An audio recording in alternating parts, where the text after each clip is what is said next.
All right, guys, another quick thing that's commonly overlooked is going to be your air dryer filter. That's the one Chavo just took off.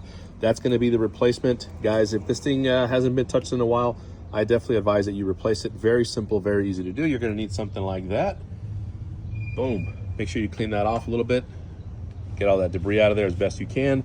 It does take an O-ring, which comes provided. Check that out. That little bad boy is going to sit there on that little shaft, and then we're going to go ahead and put it all back together. You may need to lubricate that just a little bit so that way it gets a nice tight seal, and go from there. Guys, quick side by side, old filter, new filter. Again, you're going to want to simply thread it on there, make sure the threads are not crossed. You're going to go ahead and tighten that down nice and snug. Get it down, there you go, just like that. You're going to get your tool out, your little wrench. You're going to go ahead and tighten that down a little bit.